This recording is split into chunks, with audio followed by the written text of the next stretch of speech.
Hello, hello, les amis, salut, c'est Sébastien sur Actualia, en YouTube, et www.actualia.fr. Alors aujourd'hui, les amis,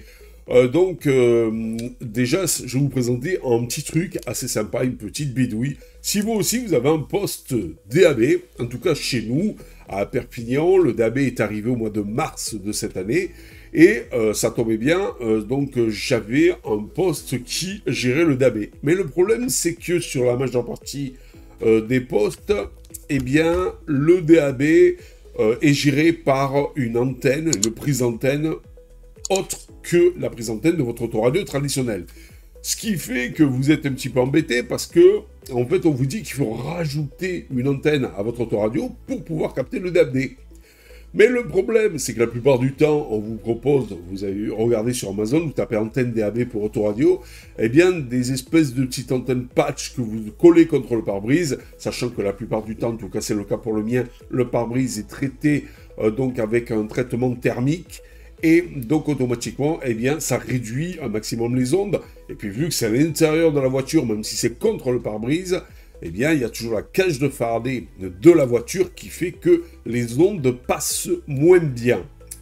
Et alors, je me suis dit, mais j'ai une antenne extérieure, même si elle n'est pas tout à fait adaptée par rapport à la gamme de fréquences du DAB, qui est un peu plus haute, qui est au-dessus, bien au-dessus de la bande FM, puisque ça commence dans les 200 et quelques mégas, et la bande FM c'est 88-108. Malgré tout, l'antenne extérieure sera bien mieux. Donc, eh bien voilà, moi ce que je vous propose, donc c'est ceci, c'est un petit split. Donc tout simplement. Alors c'est quoi un petit split? Vous voyez, ici, vous avez là le raccordement DAB, ici le raccordement de votre autoradio. Éventuellement, pour moi, c'est du Renault, donc il faut un adaptateur. Donc ici, vous avez le raccordement où vous mettez votre adaptateur que vous basculez directement derrière l'autoradio. Ceci derrière l'autoradio sur la prise DAB. Et là, ici, eh bien, vous n'avez plus qu'à y brancher l'antenne. Voilà, tout simplement. Et donc, ce qui fait que, comme vous pouvez le voir ici, là, tout ça derrière l'autoradio, donc FM AM et là DAB, rejoint par un petit boîtier ici, vous voyez, par un petit boîtier ici qui couple les deux, voilà, et qui vous bascule sur l'antenne de votre voiture standard et traditionnelle. Donc plus besoin de vous embêter avec donc une antenne DAB disgracieuse qui va être patchée donc en fait eh bien sur le pare-brise, ça va être disgracieux avec un fil qui descend et tout. C'est pas terrible tout ça, donc là, ça devrait mieux marcher. Eh bien, c'est ce que nous allons tester. Voilà, donc vous voyez ici, j'ai connecté donc en fait la sortie DAB, voilà, qui est ici. Et là, ici, donc c'est la sortie AM/FM, vous voyez. Donc voilà le split, voilà ici, sortie DAB que j'ai connecté sur l'autoradio. Hop, ici, sortie AM/FM, le tout sur le boîtier. Et maintenant, là, voilà, là, ici, là, je vais connecter donc la sortie, voilà, qui est ici, donc en fait, de l'autoradio Renault. Bon, bien sûr, il faut que j'y mette l'adaptateur. L'adaptateur, hop, le voilà. Donc, je vais pouvoir y mettre l'adaptateur. Et comme ça au moins, eh bien, donc en fait, j'aurai la même antenne pour... Voilà, alors, on a viré ça, les amis. Voilà, ce fameux split, là, qui donc permettait, donc ici, d'avoir l'entrée de l'autoradio pour la FM AM, et ici pour le DAB, et là, directement, l'antenne de la voiture qui faisait les deux. Alors, avec ce fameux petit boîtier, au milieu qui faisait un coupleur, en fait, c'était une espèce de coupleur. Alors pourquoi on l'a enlevé?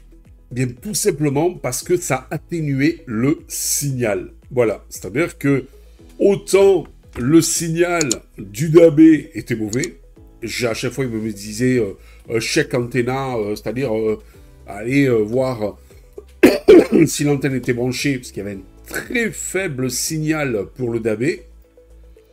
sachant que pour le moment, les émetteurs DAB sont pas à pleine puissance. En plus, c'est pas fait pour arranger les choses, n'est-ce pas?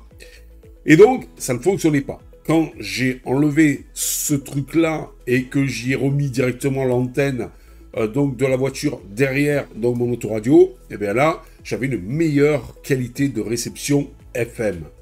Mais j'avais toujours pas de DAB. Alors, j'ai pris ceci. Voilà. Vous voyez, c'est un... ici, là, c'est un truc que vous mettez sur le pare-brise avec un fil qui va derrière directement votre autoradio. Voilà, ça se présente comme ça. Une espèce de patch qui donc se colle sur le pare-brise. L'avantage, c'est que j'ai mon bon signal pour la FM AM. Bon, la AM, je ne l'écoute pas, mais la FM. Et j'ai une antenne, alors pour le moment, spéciale DAB. Alors elle est amplifiée. Alors pour le moment, je l'ai jetée un petit peu au bout du pare-brise sur le tableau de bord. Et apparemment, ça a l'air de fonctionner. Alors la différence malgré tout avec la FM analogique, c'est que quand vous êtes en numérique, ben, soit il y a assez de signal, ça passe, mais quand il y a le signal qui est trop perturbé ou ça passe pas, ça coupe. Donc, autant sur la FM analogique, quand vous vous retrouvez dans des zones où ça passe moyen, ben, ça grésille un peu, ça... Voilà. Mais là, ça fait bizarre parce que du coup, pum, vous n'avez plus rien. Et après, hop, ça revient. C'est un peu comme la TNT, où à l'époque, même si vous receviez mal votre réception de télé sur certaines chaînes ou autres, et tout ça, etc. Par exemple, nous, comme on est frontalier avec l'Espagne, eh bien donc, malgré tout, on recevait un peu de neige, mais ça allait. Là, avec la TNT, c'est tout ou rien. Voilà, c'est tout aussi simple que ça. C'est ce qu'on appelle le numérique. Voilà. Donc, oubliez ça, ça atténue votre signal FM, et ça marche pas pour le DAB. Voilà, prenez plutôt une antenne spécifique DAB. L'inconvénient, c'est qu'elle est à l'intérieur de la voiture. J'aurais voulu l'avoir à l'extérieur, mais apparemment, bon, je ne vais pas faire un trou et tout pour mettre une antenne spécifique et tout, etc. Surtout que, bon, ben, j'ai le toit qui est en verre, parce que c'est un toit panoramique. Et puis quand en plus je décapote, donc le toit rentre dans le coffre et il pèterait l'antenne.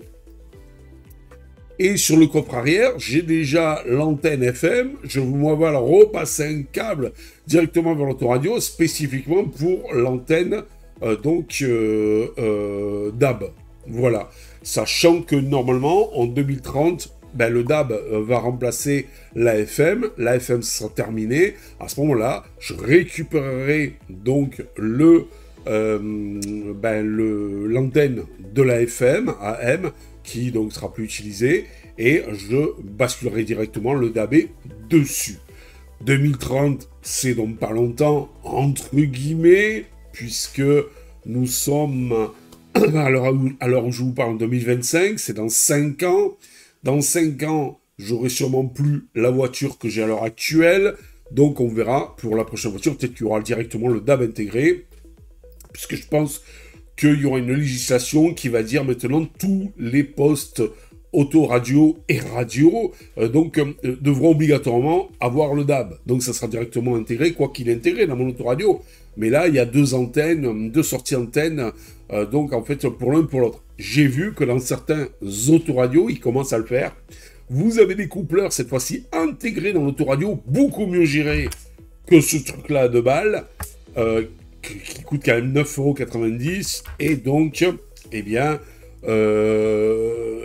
donc voilà. Alors et là, ça marche bien. Bon, sachez que ça, ça coûte, la bagatelle, je pense, d'une quinzaine d'euros chez Monsieur Amazon, et ça coûte 19,90 € chez Monsieur Norauto. Voilà. L'avantage de chez Monsieur Norauto, c'est que si jamais vous l'avez de suite, vous pouvez le tester de suite. Si jamais ça ne fonctionnait pas dans votre cas à vous, il n'y a pas de souci. Bien sûr, si vous l'avez mis dans l'emballage, bien nickel, vous n'avez pas tout déchiré comme un sagouin, il vous le rembourse. Donc vous avez 3 mois pour le tester et tout ça, et il vous le rembourse, soit il vous l'échange contre un autre truc. Bon, il n'y en avait qu'une d'antenne DAB, ou sinon, eh bien, tout simplement, il vous rembourse. Voilà. c'est même mieux que chez Monsieur Amazon, parce que vous n'avez pas à attendre que le truc arrive, après de le renvoyer et tout ça, etc. Voilà. Donc, voilà un petit peu mon expérience avec cette histoire de DAB dans la voiture, vu que ça fait un moment que j'avais l'autoradio qui était compatible DAB, mais que je n'exploitais pas cette bande de DAB numérique, c'est vrai que le son est bien meilleur. Ah, le son, il est nickel. Quand vous recevez bien, donc, le DAB, eh bien, vous avez un son parfait, pas un parasite, qualité numérique impeccable et tout ça, etc.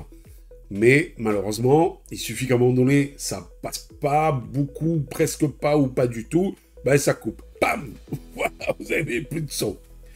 Mais bon, sinon, c'est pas mal. Puis vous avez énormément de radios maintenant et tout ça. Sur le DAB, c'est fun. Vous pouvez bien sûr présélectionner tout ça. C'est très fun comme bande de fréquence et surtout comme qualité.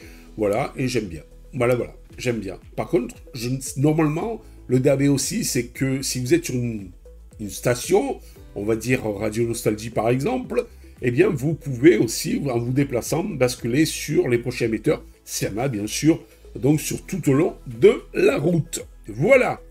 Bon, allez, sur ce, eh bien, je vous dis ciao pour une prochaine vidéo. J'espère que vous avez aimé cette petite vidéo. Voilà, un petit peu bidouille, un petit peu comment avoir le DAB dans la voiture, à l'antenne et tout ça, etc. Bon, le DAB, bien sûr, il vous faut un autoradio DAB, mais à partir de là, dans la plupart, je dis, mais la plupart des autoradios, vous avez deux sorties, donc, eh bien, ne faites pas la bêtise du coupleur, basculez directement sur une antenne, même collée contre le pare-brise, ça marche beaucoup mieux, ça ne va pas vous atténuer, donc, la réception de la FM.